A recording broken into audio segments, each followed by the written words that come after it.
Olá, sejam bem-vindos ao nosso canal. Se você está chegando agora e gostar do vídeo, não se esqueça de se inscrever e ativar o sininho para que você sempre veja as novidades por aqui. Obrigada por curtir e compartilhar, isso nos ajuda a ajudar mais pessoas a viver um processo de luto de forma mais amena. E vamos para o vídeo de hoje, que é a terceira parte de uma sequência de vídeos que faremos sobre o nosso olhar sobre o luto. Essa sequência se chama A Travessia de um Luto e a gente espera que vocês gostem. Como aceitar o inaceitável? Como se conformar com a ausência absoluta de alguém que amamos e que se foi? Como encontrar forças para seguir em frente, muitas vezes sozinho?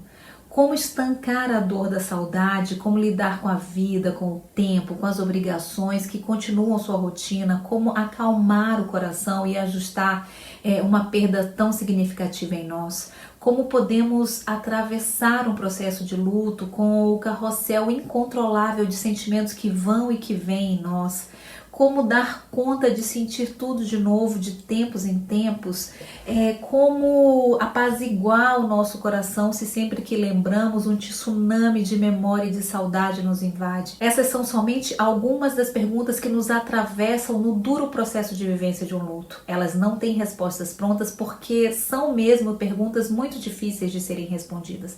Mas se a gente pudesse dizer alguma coisa para você, seria isso: se permita perguntar. Mesmo que não saiba como responder, o caminho se caminha percorrendo. É se permitindo sentir que abrimos espaço para algum consolo em nossos corações. Um dia de cada vez, um passo de cada vez. E nesse difícil processo de nos reorganizarmos depois de uma perda, alguns sentimentos eles podem ser mais difíceis de serem sentidos. Culpa e arrependimento, por exemplo, são dois sentimentos quase sempre muito presentes nessa jornada. Depois que alguém que amamos falece, podemos entrar num loop infinito de pensamentos que giram em torno: se eu tivesse falado isso, se eu tivesse feito aquilo, por que eu não disse isso, por que eu não fiz aquilo, em uma tentativa de dar sentido para alguma coisa. E muitas vezes isso acontece para que o nosso cérebro, o nosso ser, ele processe, tente assimilar a dor. Esses sentimentos eles são normais e são esperados, além de muitos outros, que aparecem juntos. Não sabemos muito bem quando iremos deixar de senti-los. O que precisamos nos atentar é que se estamos sendo engolidos por esses pensamentos e se eles estão de alguma forma nos paralisando a vida. Ao mesmo tempo em que precisamos sentir tudo o que o processo de luto nos mobiliza a sentir e a viver, nós precisamos seguir com a nossa vida de uma forma ou de outra. Encontrar esse caminho é o desafio mais difícil quando encontramos alguém. Tente se libertar do sofrimento, deixe que aos poucos ele se vá e dê lugar a novas emoções. Permita-se novas oportunidades, desapegue-se de sentimentos que te fazem mal e que não acrescentam muita coisa de bom à sua vida nesse momento. Sim, isso vale para quem está atravessando um processo de luto. Quanto mais a gente se fecha no sofrimento, na saudade que dói, mais sofreremos. Quanto mais nos abrimos novamente para a vida, mesmo que pouco a pouco, mais a gente pode dar chance para a cicatrização das nossas feridas. O amor continuará, a saudade também, mas o sofrimento, esse nós podemos deixá-lo ir. Não é fácil, mas é possível. E agora, o que eu faço da vida sem você? Esse talvez seja o pensamento mais recorrente quando perdemos alguém que amamos. O que eu vou fazer da minha vida sem você? E talvez seja o maior desafio também, Como seguir sem a pessoa que amamos? Como dar sentido no depois? Como lidar com a ausência, com a dor, com a saudade? Talvez o processo mais dolorido de um luto seja lidar com os pensamentos que se repetem, os que não saem da cabeça, as perguntas sem resposta, o que não conseguimos controlar. Sobre os pensamentos, se nos debatemos muito sobre eles, eles nos engolem e é preciso então acalmar, serenar, descansar o pensamento, pedir para que eles se aquietem um pouco, organizar o sentimento. Esse é o desafio e o processo. Não lute com seus pensamentos, aceite-os, deixe que eles te façam companhia, mesmo que doa. Uma hora eles diminuem de tamanho. Todos esses pensamentos e esses sentimentos, eles nos atravessam o peito como faca cortando a carne, e é assim mesmo, é preciso seguir, porque a vida continua de uma forma ou de outra, como a gente já disse. É caminhando que se faz o caminho, é percorrendo a estrada que a gente aprende a andar, é sentindo o que nos chega que aprendemos a dar conta do que nos cabe. É sentindo a dor que aprendemos a lidar com ela. Não é que ela passe, é que ela se transforma, né? O tempo ajuda, mas é preciso também o nosso pequeno, gigante trabalho de seguir. A estrada é longa, ela é escura, demorada, mas com o tempo a gente vai aprendendo a caminhar de um outro jeito, de uma outra forma, mas a vida, ela dá um jeito de seguir. É preciso aguentar o processo, a porrada, é preciso aguentar a queda, cair e levantar um dia de cada vez. E lembre-se, você não está sozinho.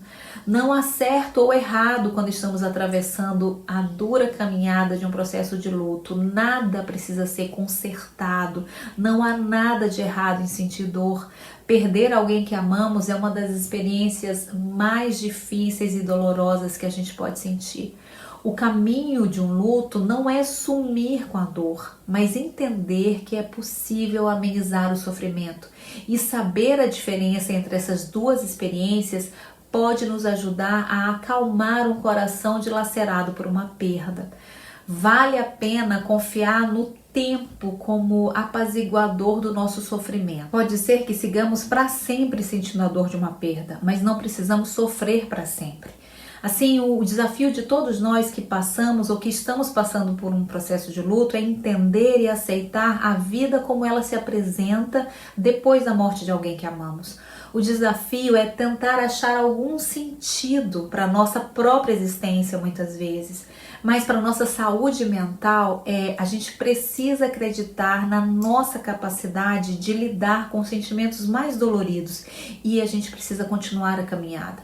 Afinal, se a gente não tem muito controle sobre o que nos acontece, nos resta sentir o que nos cabe.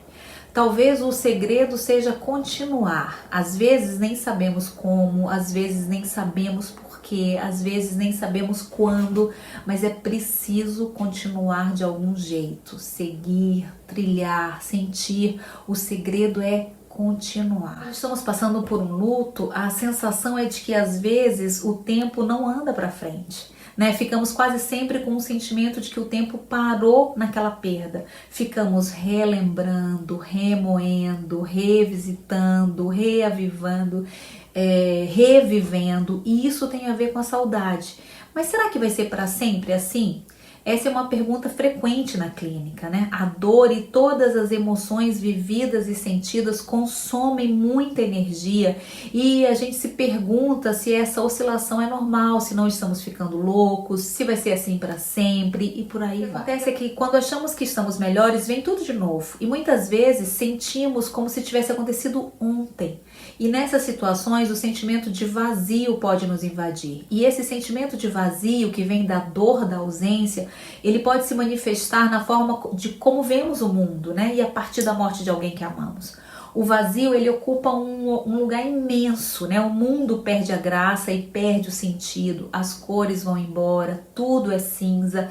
Não há sol lá fora que ilumine a escuridão de dentro.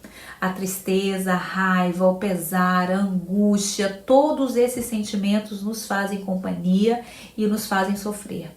Parece que durante um tempo só chove em nós, dentro, fora. Demora um tempo até que a gente consiga olhar para a vida de novo com alguma cor ou com alguma alegria. Não há nada que possa preencher o vazio de uma perda. O que a gente faz então com isso? Como seguir sentindo essa tristeza do mundo e de si? Como preencher esse vazio que parece tomar conta de tudo? Quando uma coisa não pode ser mudada, ela precisa ser sentida. Por mais que doa, nós precisamos olhar para aquilo e dizer: eu estou te vendo. No luto, frequentemente é a dor que se faz presente juntamente com uma sensação de vazio. É quando eu permito que a dor exista e que o vazio se apresente, é que eu tenho alguma probabilidade de acolhê-los. E acolhendo-os, eu posso então ter a possibilidade de que eles me atravessem e que eles diminuam a sua intensidade em mim. A dor, ela precisa ser ouvida. Ela quer ser ouvida. Negar ou minimizar a realidade da dor só piora. Dizer a verdade sobre a imensidão da nossa dor muda o nosso olhar, ainda que não mude ou melhore o nosso sentimento. Em relação à nossa dor e à sensação de vazio de tudo, não há o que possamos fazer além de deixá-la existir. Prestar atenção nela enquanto cuidamos de nós. Sabemos que ela está presente, não fugimos dela, não tentamos superar. Talvez esse seja o caminho e o grande desafio do luto. E é isso, muito obrigada por você que me acompanhou até aqui. Não se esqueça de curtir e aguarde a próxima parte do vídeo.